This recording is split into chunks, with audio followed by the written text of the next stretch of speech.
Welcome back to the reading of the poem of the Man God, written by Maria Valtorta, Volume 3, Chapter 358, Part 1.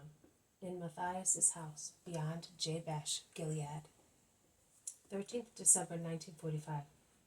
The deep woody valley where Jabesh-Gilead is situated is resounding with a swollen little torrent, which flows foaming towards the nearby Jordan. The dim twilight and dull day increase the gloomy sight of the woods, and the village thus looks sad and inhospitable at first sight.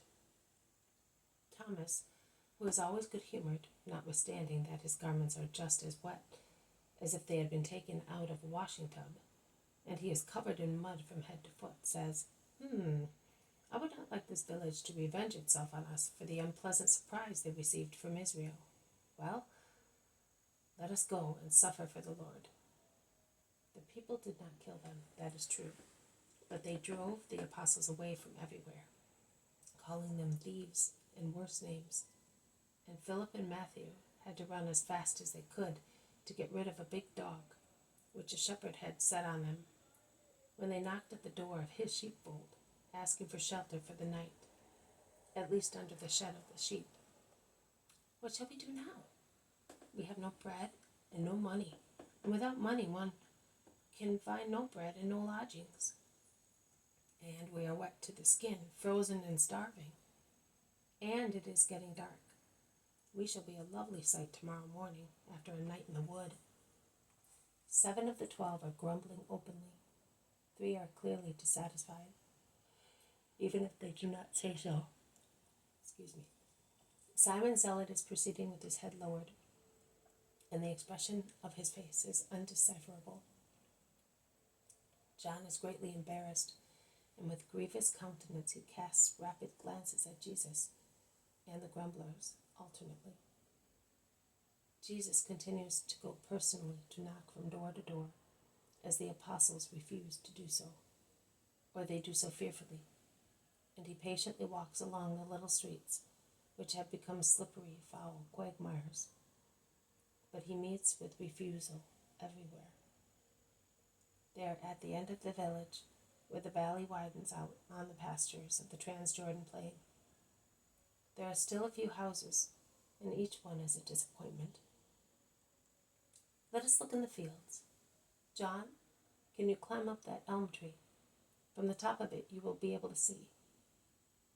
Yes, my lord. The elm tree is slippery because of the rain. He will not be able to climb it, and he will hurt himself, and we will thus have an injured companion as well, grumbles Peter.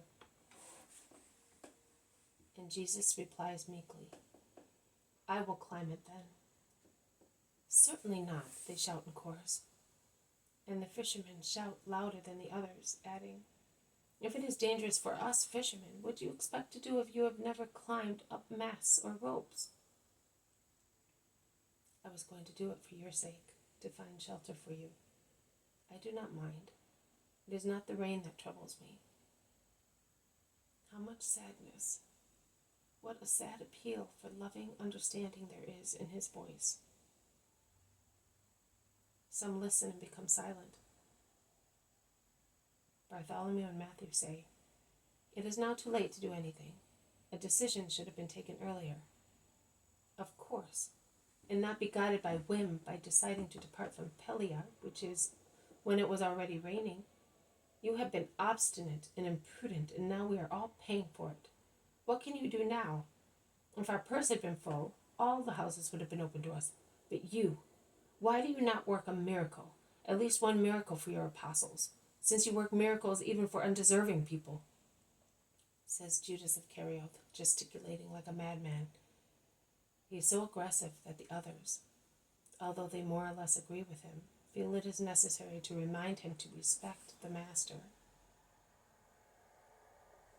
Jesus is already like the convict, looking meekly at his executioners, and he is silent.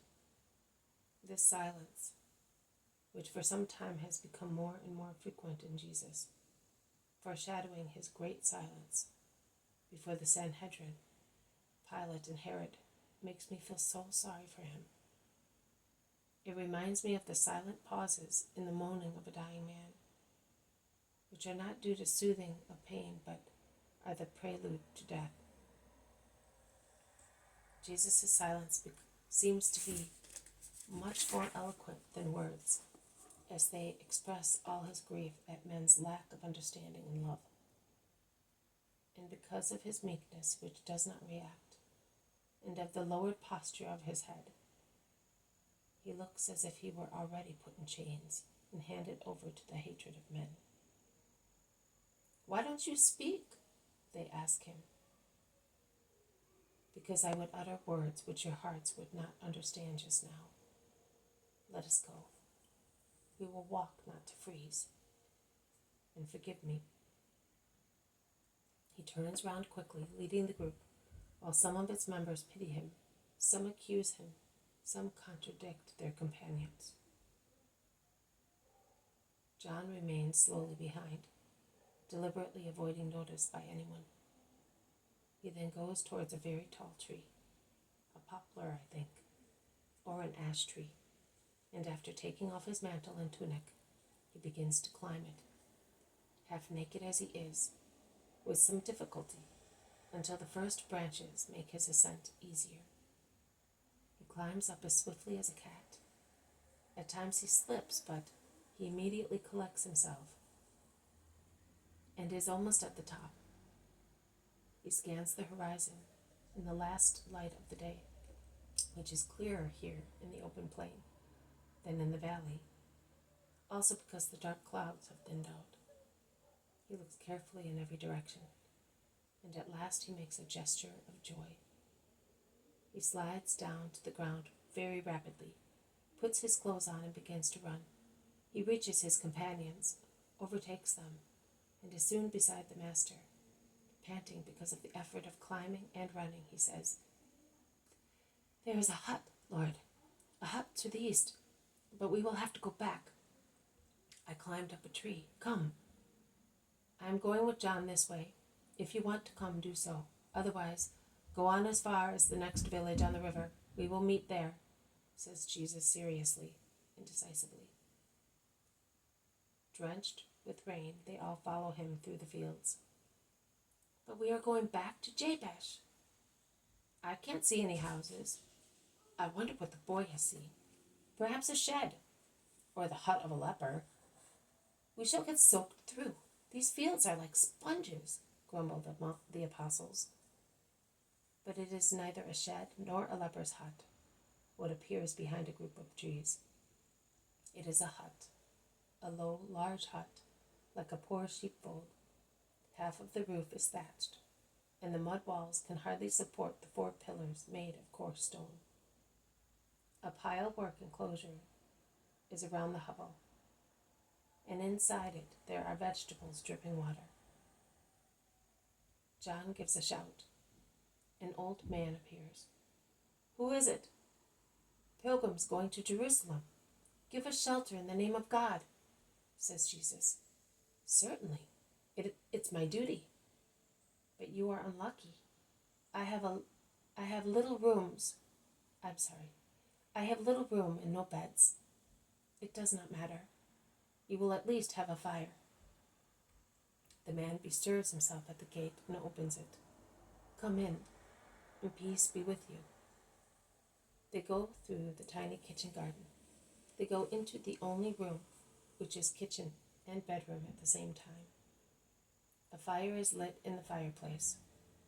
There is order and poverty, and not one utensil more than is necessary. "See, only my heart is large and ornate. But if you wish to make the best of it, have you any bread?" "No, just a handful of olives." "I have not got enough bread for everybody, but I will prepare something with milk.